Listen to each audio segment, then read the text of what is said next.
COVID 19 has affected day to day life and is slowing down the global economy. This pandemic has affected thousands of people who are either sick or being killed due to the spread of this disease. Here are a few ways which can help us prevent the spread of the coronavirus. 1. Avoiding physical contact is a responsible behavior to prevent the spread of COVID 19. Following social distance in all public places by maintaining a distance of 6 feet, especially when you go to shop for essential products. Wearing masks, especially handmade masks, as it limits the spread of respiratory infection and protects the community at large. Maintain respiratory hygiene, that is, cover your nose and mouth when you cough or sneeze with a tissue. Wash your hands frequently and thoroughly for at least 20 seconds. Do not spit in the open. Spitting in public places can increase the risk of COVID 19. Limit going to social gatherings and say no to crowded places. Do not circulate social media posts which carry unverified or false information. Thank you. Hello everyone, I am Aditya of grade 10 and I am here to speak about a concerned matter which is dramatically spreading all over the world. That is coronavirus, which is currently called as a COVID-19. Human civilization are facing a threat for their survival and livelihood. No countries are able to get substantial relief and solution for the pandemic, rather to convince their citizens to make awareness and precautions for this pandemic. In view of this, I made an attempt to collect responses from my close ones. Here are their responses. Over to them. The first step to prevent COVID-19 is to wear masks. To slow down the spread of COVID-19, I personally recommend everyone to wear masks, not only to prevent themselves, but also to reduce the spread of viral transmission. By doing this, we can prevent an asymptomatic spread and also protect others from getting infected. So, I personally recommend everyone to wear masks properly, covering your nose and mouth in proper manner so that no one would get affected. Nowadays, sanitization plays a very important role to fight against the pandemic called COVID-19. So we need to protect ourselves and others by sanitizing so we can stop the further spread of COVID-19 in our society. So I hope you guys do not to forget to wash your hands frequently for the better tomorrow. Thank you. COVID-19 has marked the immense epidemic from across the globe. As the quote says, prevention is better than cure. Stopping the spread of coronavirus starts with us. Protect yourself and others around you by following the COVID-19 protocols issued by it. Maintain a safe distance from others even if they are not sick. Maintain a distance of 2 meters. This includes avoiding public gathering, limiting number of visitors at home, and staying at home more often. Thank you. Exposed to viruses, bacteria and other microbes. Most of these are not harmful. Some are even beneficial, but some can cause diseases. The body's immune system protects us from these diseases caused by the microbes.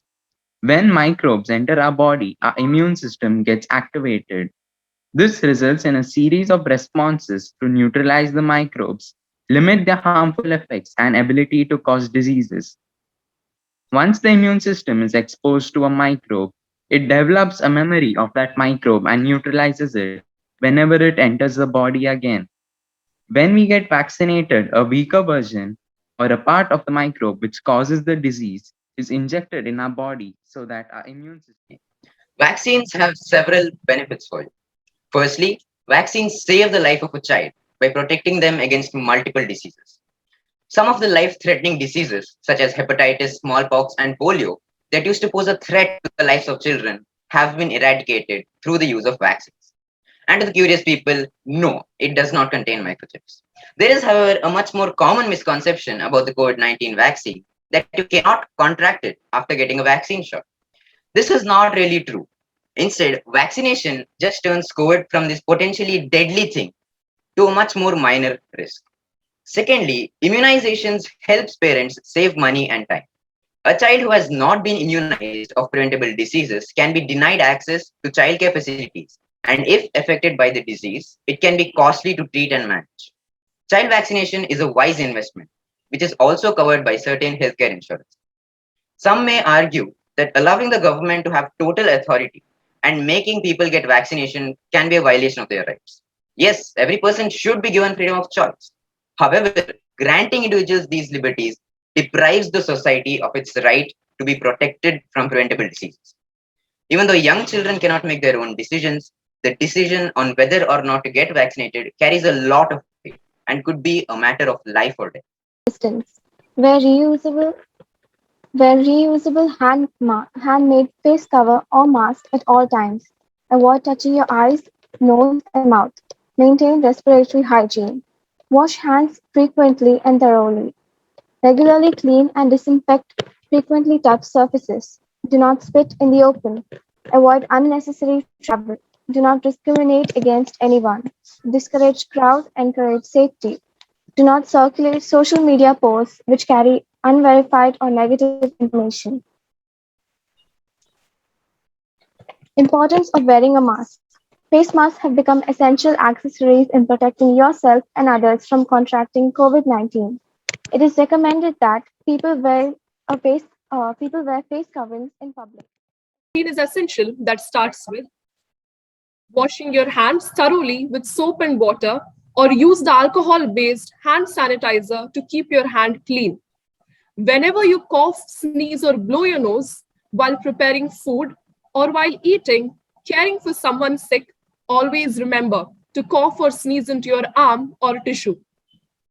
Bin the tissue and wash your hand.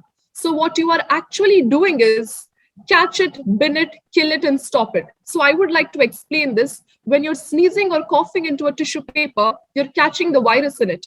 You're binning it, you're throwing it into the bin. You're killing it. After some time, the virus will die out and you're stopping it from spreading all over the place. It'll enter its third year. We have been cooped up in our houses for the better part of 2 years, and there has been constant messaging on the importance of hygiene as a preventive measure for the disease.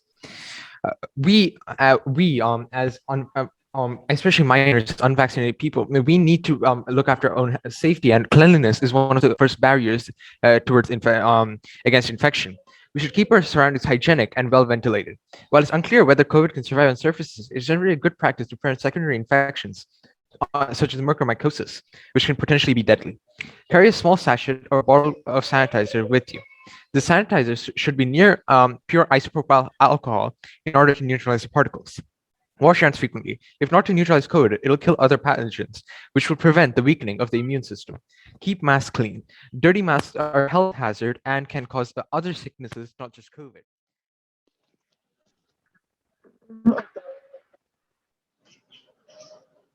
So, good morning, dear teachers, parents, my dear children. Today, we are having a community outreach day to propagate the theme of Swachhata Pakhwada. It is in response to Swachhata or cleanliness. And the theme for today is cleanliness and COVID safe appropriate behavior among the public. So our guest speakers for today are Mrs. Linda Pereira, who will be speaking to us on cleanliness, and Dr. Vinay V. Rao, a consultant ENT and a head and neck surgeon at Father Muller's Medical College, who will help us understand COVID safe appropriate behavior. The first speaker, Mrs. Linda Pereira, is an active personality who is currently an intern CA, who has worked in India as well as abroad until she took a break to focus on her two adorable boys. And she's the proud parent of Gareth and Lucas. She is passionate about teaching, and she will be speaking to us right now on cleanliness during this time of COVID-19.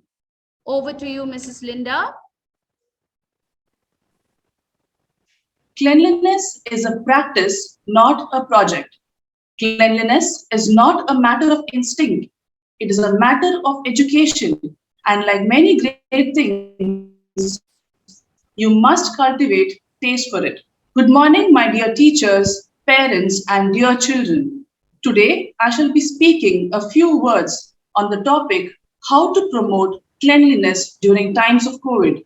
Cleanliness has always been a necessity, even when the world was COVID free.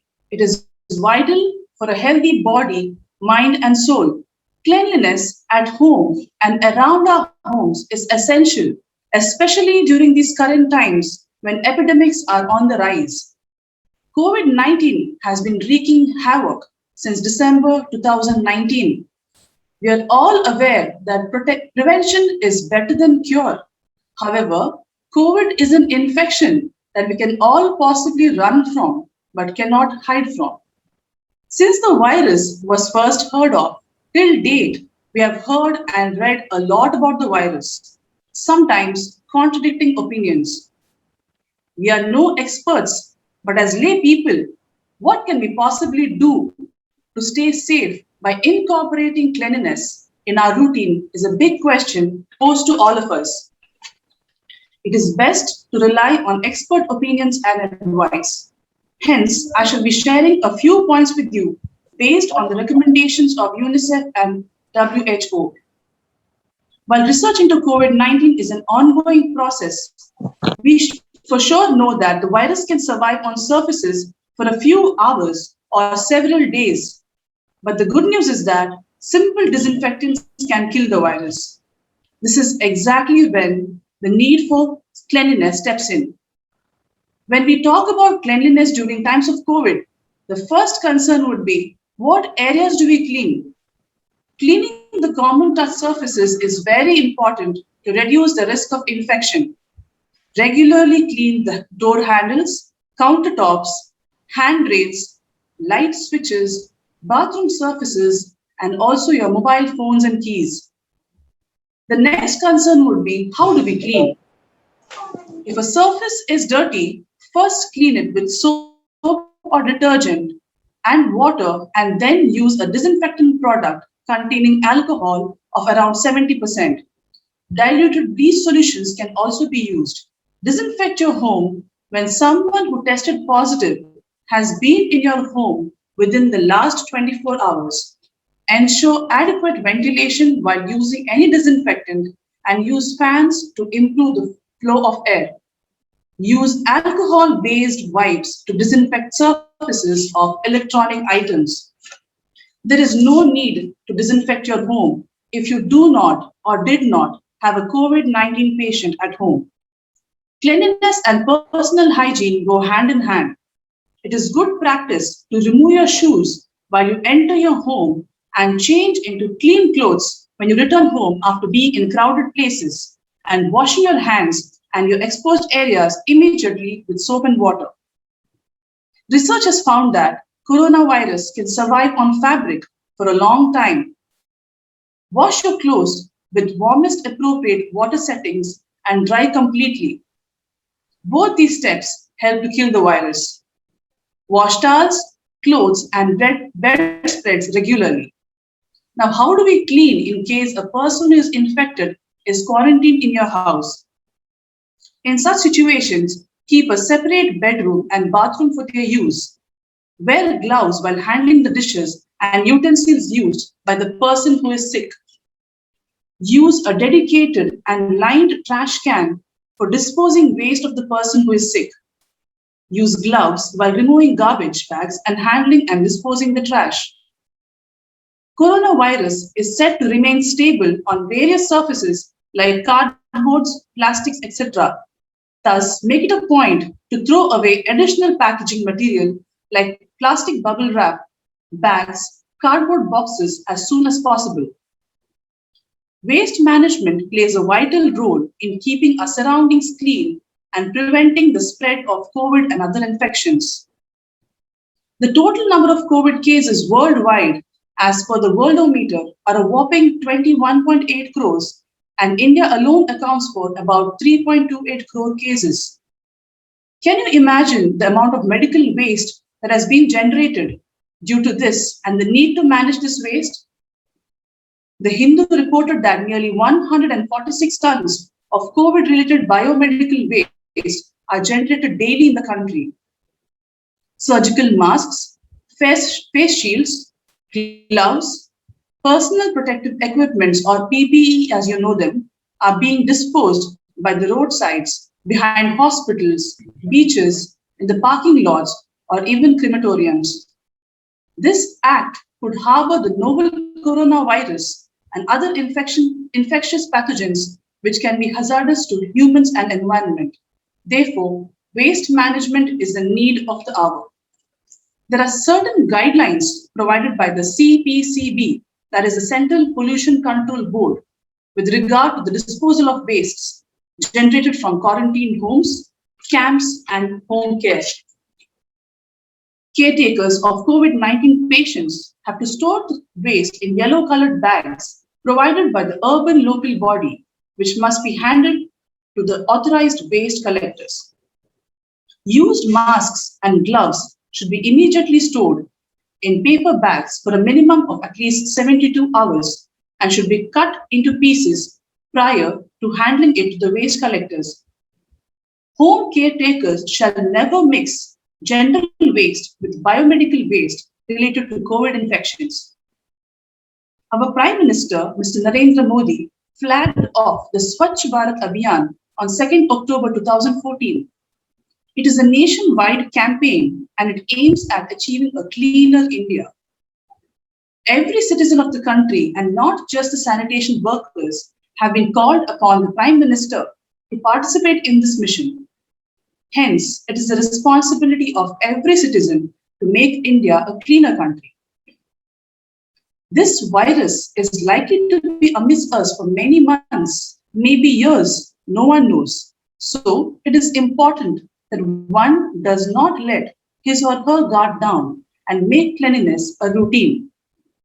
I would like to conclude by urging you all to stay safe and provide a safe environment for our kids and families by following general cleanliness and hygiene routines. Simple precautions can make a big difference. Thank you. So at the outset, good morning to everybody. And I believe this particular session is designed both for parents and their children. So I'll keep it very brief and we'll just concentrate upon what exactly we need to do. And as Mrs. Pereira has already covered and given you kind of an insight into what exactly we are looking at and how we are supposed to go about keeping our surroundings clean, I'll just touch upon the important aspects as as we know about COVID. So where exactly are with COVID? This particular screenshot I've taken from the Ministry of Health and Family Welfare, and this is as on 1st of September. So every day they keep updating the latest data on COVID. So you can see that we have close to 3.5 lakhs active cases, some 4 lakhs morbid cases, and we have reached almost a target of 65 crore of a population as far as the vaccination is concerned.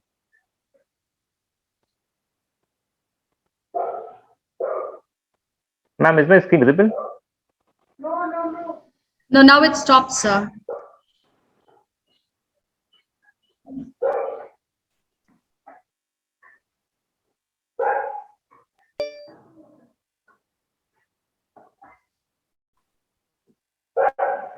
Now? Yes, it's visible. Yes, okay.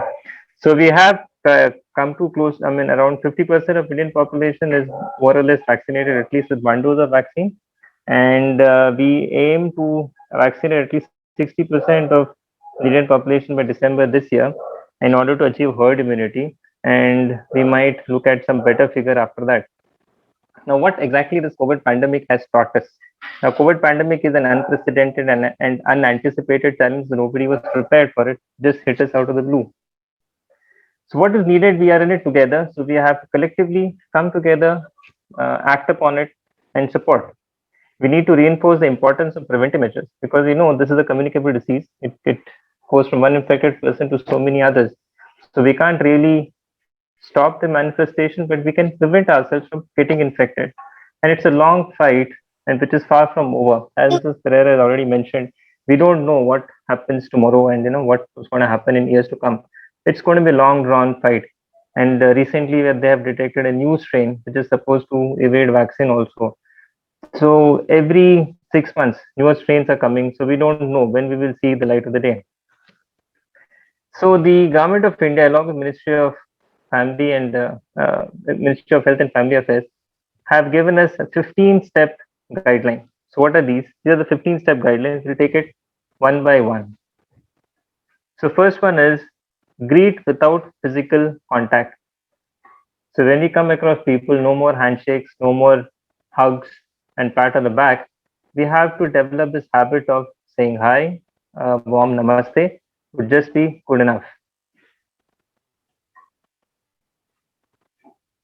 This is a very popular slogan by the government of India, Do Gaj Ki Duri. So Do Gaj Ki Duri means distance of 6 feet.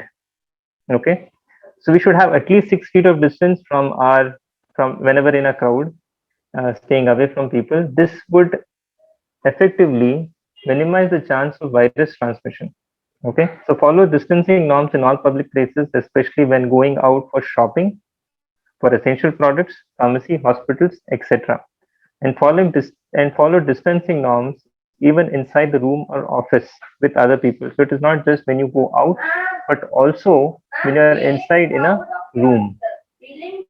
Now, what are the tips of hand washing? First of all, remove all the jewelry what you have, and then wash your hands under running water. Apply soap, nicely rub, scrub, and then wash, and then dab it with a towel or a paper towel. Now, so let's learn how to wash hands together. This is a 6-step WHO has proposed. This is how we're supposed to wash our hands. So now,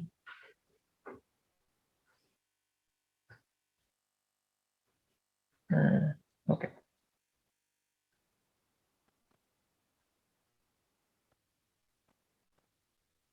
I would stop sharing my screen, and probably all of us can practice how to wash our hands.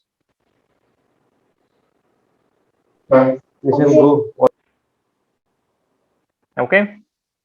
So now this is how. After you have rinsed, okay, just show me your hands, all the kids. You can see. Can you see my hands? Yes. Okay. So after that, no, not so quick, not so quick. This is not some. This is not some running competition. You need to do it for 20 seconds. 20 seconds. You look at the clock. Half a minute you should spend washing your hands. So you rinse your hands. Put some soap. Put some soap. Okay. After that, nicely scrub. So this is your first movement. Nicely scrub. Rub your palms. All of you, rub your palms. Okay. After you rub your palms, flip it over. Put your fingers through between your fingers.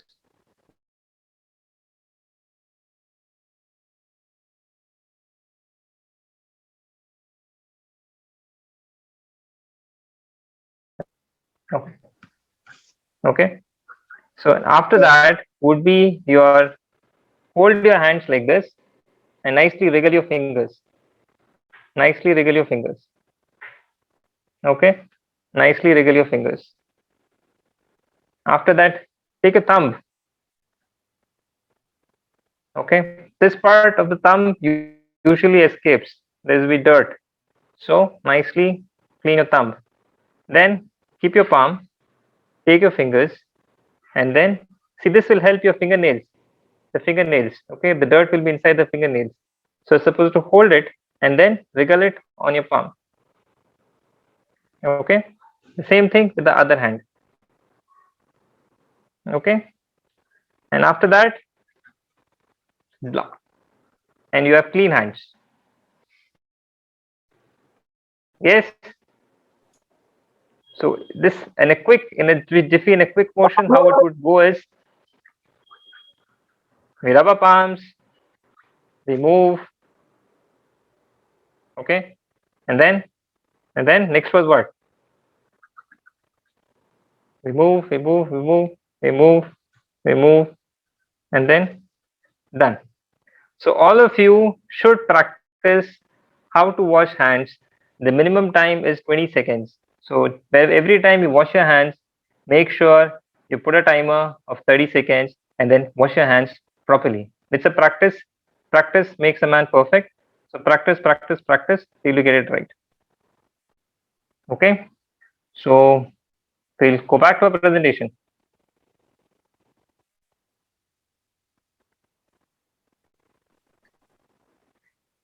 Ma'am, was that clear?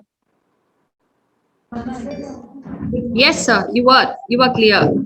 I think the children are enjoying the session because I can see them practice washing their hands. Okay. Yes. Well, thank you.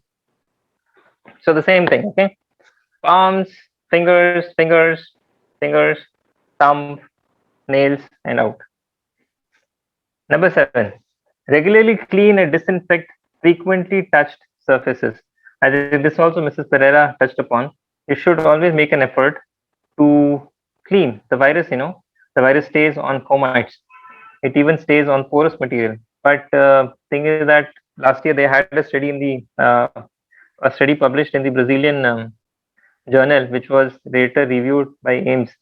What they said was that relative humidity, I mean, if you are in a very hot and humid climate, the virus dies quickly. Okay. So being in Mangalore, that's a good thing for us. But they have not quite studied whether the virus stays on shirt, basically on porous surfaces, and how long its viability. But whenever you are in a room or somewhere, use some good disinfectant material and clean. Okay, keep the surroundings clean.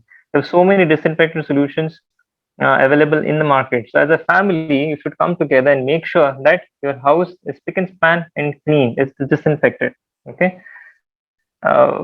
You can use chemical disinfectants to clean surfaces, and remember always and always wear gloves while doing so, because the whole process, if you get infected, there's no point. Do not spit in the open. This is not just for this. Ideally, you should not spit in the open, but COVID per se has just made it, has made us more responsible, and we should think about not doing this. And you should discourage people if you see them spitting out in the open. And remember that spitting in public places is also punishable offense by law. Ninth, avoid unnecessary travel. Gone are the days where you can, take a leisure trip, go to a hill station just to unwind, relax, or go to some nice gathering. You have to be very selective now. You can't just get up, pack your bags, and go. Until unless it is really, really important, avoid any kind of travel. Do not discriminate against anyone. This we saw in the initial part of COVID a lot, wherein we used to kind of distance ourselves from somebody who is infected, discriminate people who are involved in managing COVID. So over a period of time, we have understood that this is something we have to live with, and we can't discriminate because virus does not discriminate. So it's important to understand your frontline workers, okay, who are always dealing with this virus, so as to ensure that we are all safe. So you have your health workers, your paramedical workers, um, your people who are involved in keeping law and order, so on and so forth. So you have to boost the morale of these people because they are doing a selfless work, putting their own health at risk just to make sure that you are safe. So it's time to show care, be compassionate, give them assurance, respect, and encouragement. 11th, discourage crowd, encourage safety. Say no to people who are there together. Okay, no, we don't want people to come together. Okay, it's better that we have less number of people, not the crowd thing has to go away. Avoid unnecessary travel to crowded places, keep social distancing, and important events which cannot be postponed, keep the number of guests to minimum. As all of you know that weddings and all, it can happen, but now the government has put a safety tab on it saying that not more than 50 people or 100 people, it has to be in a well ventilated hall, should be outdoor, so on and so forth. So such things which cannot be avoided, you can have it, but you have to really cut down on the number. 12th, do not circulate social media posts which carry unverified or negative information. So this has to start and stop with us. We cannot let some scrupulous or unwanted ideas to circulate in the society and create a sense of panic. So it's very, very important that you understand not to circulate unverified posts. There are so many posts, nowadays you get on social media, so many things are being spoken about. But the moment you circulate, you also become party to it. So the responsibility is with us, with not to circulate things which are not verified. Seek information on COVID-19 from credible sources. So it's very easy to be misled by whatever is happening around us, and we tend to find solace and find comfort in things which are easy to accept or easy to blame. So it's very important that we first analyze the facts and believe what is true. So I've enlisted three important sources. One is the Ministry of Health and Family Welfare. Second one is the All India Institute of Medical Sciences and Indian Council of Medical Research. So Indian Council of Medical Research was the one which was in forefront during the first wave. It gave us a lot of guidelines, and it kept updating the patients and professionals alike. And even you have Ministry of Health and Family Welfare, which gives us the real-time data. And you have the AIMS website, which has got numerous videos. It has a portal for the patients. It has portal for professionals. And if you click on the portal for patients, you have so many videos as to how you're supposed to take care of somebody who's suffering from COVID, or how you're supposed to act in public. So if in your free time, maybe all of you can just log on to these web pages and go through these wonderful videos and short write-ups. They are really very informative. Call national toll-free helpline number, that is 1075, for assistance. So every time you dial a number, it initially you have that pre-recorded message saying that if you have any issues, call up on this number. So this is a well known fact. But you also have a state helpline number, which is basically a healthcare guidance assistance number 104, but they're also propagating it as a COVID-19 helpline number as well. So either of the two is good enough. So keep these helplines in handy, and if you do have any issue, please, you can call them up, and they usually assist. Seek psychological support in case of any distress or anxiety. Coping up with a public emergency can be testing for people and their families, both affected and unaffected. So these are testing times for us. We don't know what a person who's infected or who's taking care of people who are infected is going through. You might be stressed. There is a huge um, issue of unemployment. There are financial issues running in the families. So this is a very stressful situation. So it's important for us to get over these feelings of anxiety and stress. And sometimes, talking to people help. And if you want anonymity, you can call up a National Psychosocial Toll-Free helpline number, which I've listed over here, or you can suggest this to people whom you know need help, and for them to cope up with this stress. So in the end, I would like to wrap up by saying, together we can fight coronavirus. We are all in it together. It is not that it's never going to happen to me, or as a matter of fact, if you go start exchanging notes,